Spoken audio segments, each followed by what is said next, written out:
ciidamada Somaliland iyo Puntland ayaa maanta mar kale dagaal ku dhex maray meel u dhaxaysa deegaanada Tukaraq iyo Godqaboobe oo ka tirsan gobolka Sool. Dagaalkan ayaa qarxay kadib markii subaxnimadii hore saaka ay la wareegeen ciidamada Somaliland magaalada Tukaraq oo la socon kaga beegan dhanka bariga 50 kiiloomitir, magaalada Garowe kaga beegan dhanka galbeed 70 kiiloomitir. dagaalkan ayaa si goos-goos ah uga socday saacadii ugu dambeeyay waxaana la sheegay inuu jiro khasaare naf iyo maal. Somaliland oo imika ku sugan buundo lagu magacaabo Kunjeran iyo ku jecel oo ku taala duleedka deegaanka Tukaraq ayaa la sheegay inay jiraan baabuur ku gubtay dagaalkan. Dhinaca kale ciidamada Puntland oo iyaguna imika ku sugan deegaanka Godqaboobe oo 15 kiiloomitir u jirta deegaanka Tukaraq.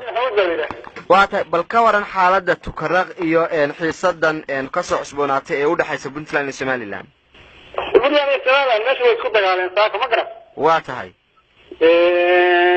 Somaliland waxa weeye Puntland ugu aagaas isku haleereen xabadda maadada ay istaagtay ma garan waa tahay ciidanka Puntland ee meesha joogay oo xoogaa xaadigu ciidankaas gawaarida laga gubay meeshana waa laga qabsaday ma garan waa tahay ciidanka laga qabsaday meesha isla markaana gawaarida laga gubay waa kuwe ciidanka gawaarida laga gubay waa ciidankii Jimcaale weeye oo meesha joogay iyo kuwa xoogaa ka yimid dhankan madaxtooyada Puntland ka yimid lagu yiri oo meesha marayay dhabada waa tahay haddana Somaliland ma meesha haysatay ma garan xilli may ahayd ama saacad may ahayd markuu dagaalku bilowday waa tahay ciidanka Somaliland ee markaasi deegaanka qabsaday halkay ka yimaadeen oo ay hore ugu sugnaayeen fadhigooda aaga ugu gambara iyo way ka soo ruqansadeen waxaana talisay ku leeyihiin anaga waxa weeye deegaankaas joognay haddana aaga iyaga haysta marka waxa weeye hadda wax bad go'soo weeye laakiin aaga hadda ku sugan yihiin wax kale oo hadda la sheego oo Puntland gurmada ka yimaado waxa weeye wax difaaco deegaanka doonayeen difaacana oo rasmi ah hadda ilaa lama hayo ma garan waa tahay dagaalku imisoo socday ay Somaliland ku qabsatay Tukaraq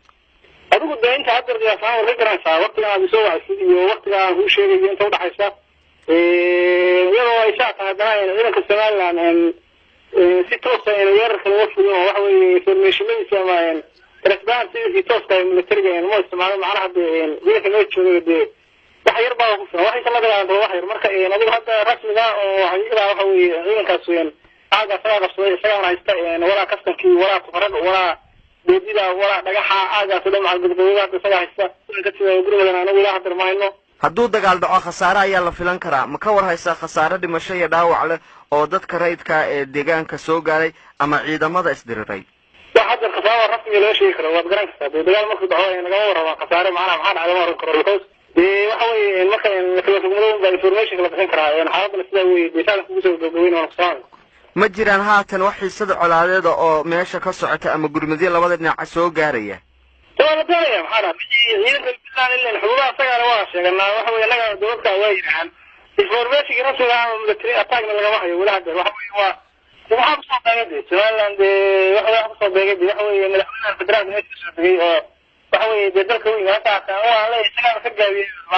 Puntland marka laga yimaado dalka taga dowladda